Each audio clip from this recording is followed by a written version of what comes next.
চলে আসলো সেই শুভক্ষণ, অর্থাৎ দুপুরবেলা গোসল টোসল করার পরে মেয়েকে খাইয়ে দিচ্ছে মেয়ের উকিল মা, যাকে আমরা সাক্ষী উকিল বলে, যেটাকে আর কি জানি না আপনাদের ওদিকে কী বলে। আর আমি গতকাল রাত্রেবেলা ওকে এক হাতে মেহেদি পরাই দিয়েছিলাম, আর এক হাতে বাকি ছিল ওটাকে পরাই দেবার। এ পাশে খাওয়া দাওয়া চলতেছে, যেহেতু ছোটো করে অনুষ্ঠান, বাইরে কোনো স্টেজ বা প্রোগ্রাম ওইভাবে করে নেই, তো বাড়িতেই খাওয়া দাওয়া চলতেছে।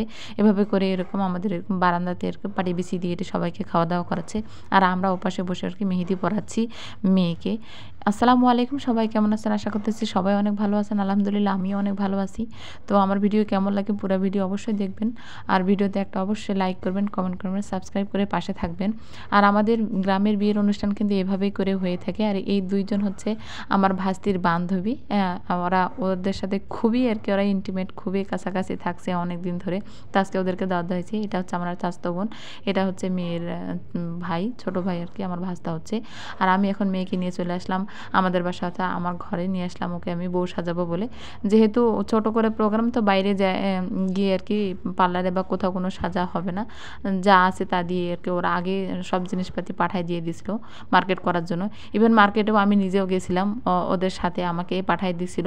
মেয়ের যেহেতু কোনো বোন নাই, আর আমি যেহেতু ওর ফুপি হিসেবে আছি সবসময়ের জন্য আমার ভাস্তির, আর আমার ভাস্তি আমার আদরের, আমি গত ভিডিওতেই বলছি। তো আমার ঘরে আমি ওদেরকে নিয়ে আসলাম, এখন আমি সাজাইলাম বউ।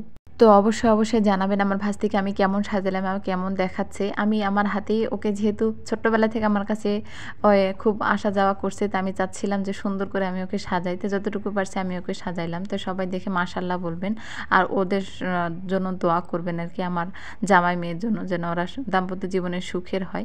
তারপর ওকে সাজানোর পর আমি চলে আসলাম বর সাজানোর প্লেট তৈরি করার জন্য। যেহেতু ওর বোন নাই, আমি বললামই। আর আমার মেয়ের মানে আমার ভাস্তিটার কিন্তু নানার বাড়ি ওই ইন্ডিয়াতে, কোনো কারণবশত ওরা আসতে পারেনি, যার কারণে কী করবে এটা করারও তেমন কেউ ছিল না, তার জন্য আমাকেই সব করতে হয়েছে। তো সমস্যা নেই, আমি করতে যেহেতু পারি, কোনো সমস্যা আমার এগুলা মনে হয় না। তাই যে এরকম করে আমি সাজালাম, একা হাতে আমি যে কোনো কিছু এনি টাইম করতে পারি এগুলা বিষয়ে, আর যাই করি কিন্তু এই বিষয়গুলোতে আমি খুব করি। তারপরে ওদের বাসায় চলে আসলাম, ওর বান্ধবী ওর ভিডিও টিডিও করে দিচ্ছে, ছবি তুলে দিচ্ছে। আর একটু পর বর আসবে কথা শুনে সবাই এরকম চেয়ার টেবিল পাততেছে। তো এখানে আর বিশেষ কিছু আয়োজন যেহেতু নাই, তো মিষ্টি মুখ তো অবশ্যই করাইতে হবে। ছোটোখাটো হলেও জামাইয়ের তো একটা সম্মান আছে, তো সেই সম্মানটাকে তাকে তো দিতে হবে। আর এটা হচ্ছে শিয়াব বাবু, আমার ভাতিজা, ওটাও আমার নিজেরই ভাতিজা হবে। তারপরে হচ্ছে এই সেই ফুল, যেগুলো ফুল দিয়ে সকালবেলা সাজাইছিলাম, তো এই ফুলটাকে এখন কাজে লাগাবো বরের গায়ে ছিটানোর জন্য।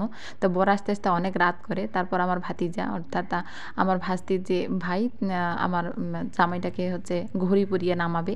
তো ছোট করে প্রোগ্রাম হলেও এই জিনিসগুলোকে কিন্তু মানতে হয়। তারপর কিন্তু আমার ভাতিজা ওখানে ঘড়ি পরিয়ে দিল, আর এপাশে সবাই ফুল ছিটাচ্ছে আর কি, যতটুকু রেওয়াজ করা হয়। আর জামাইয়ের সাথে তার, আর ভাগিনা সাথে তার দুলাভাই আসছে, জামাইয়ের একটাই বোন, তার জামাইও বসছে। তো আমি এই মিষ্টি খাওয়াই দিলাম, কারণ আমার তো জামাই হবে, তো জামাইকে বরণ করার জন্য ওর মাকে আসতে বলতেছিলাম, আমার ভাবিটাকে, কিন্তু আমার ভাবিটা এত লজ্জা পাচ্ছিল যে আসতেছিল না। তো জামাইটাকে মিষ্টি মুখ করার পর জামাইকে এখন বলতেছিলাম যে মিষ্টি খাওয়াইলাম জামাই, এখন আমাদেরকে কিছু তো অবশ্যই দিবেন যেন।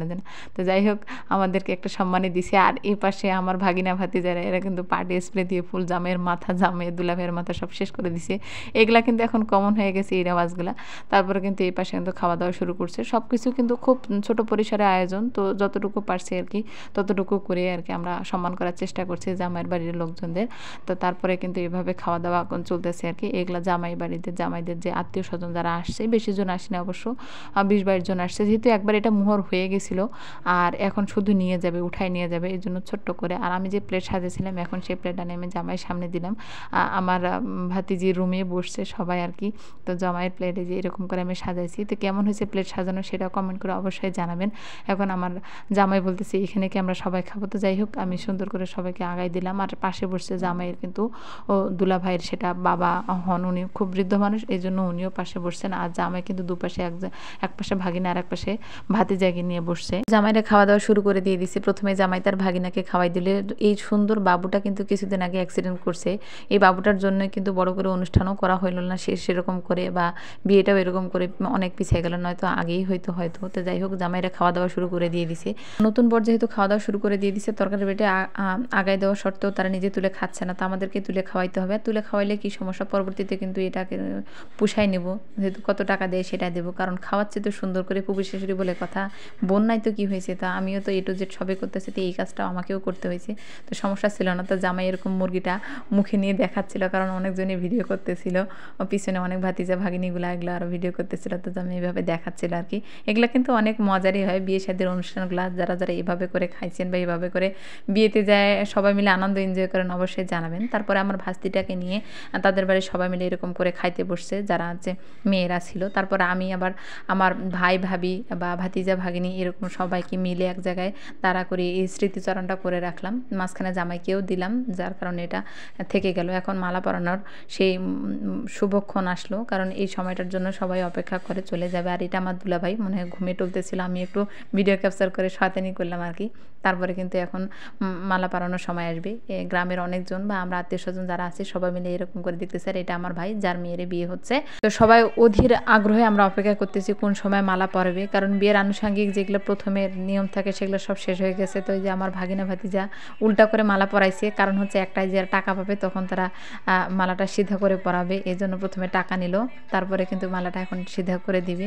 তো এই মুহূর্তগুলো কিন্তু দেখার অনেক আনন্দ হয়, সবাই সেখানে হাসাহাসি করতেছিলাম, সবাই হাততালি দিচ্ছিল যে ছোট মানুষেরও কত বুদ্ধি। আর এখন কিন্তু সপি দিচ্ছিল, যাকে বলে হাতে তুলে দেওয়া। তো হাতে তুলে দিচ্ছিলেন আমার বড়ব্বু, আমাদের বাড়ির মুরব্বী মানুষ, আর আমার ভাস্তির সে দাদা হয়।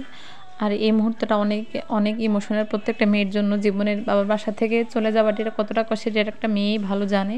তো চলে যাচ্ছে, তো সবাই আমার ভাস্তির জন্য দোয়া করবেন, তাদের দাম্পত্য জীবনে তারা যেন সুখের হয়। অনেক কান্নাকাটি করতেছিল আর কি, তারপরে চলে গেল। তো সবাই ভালো থাকবেন। আসসালামু আলাইকুম।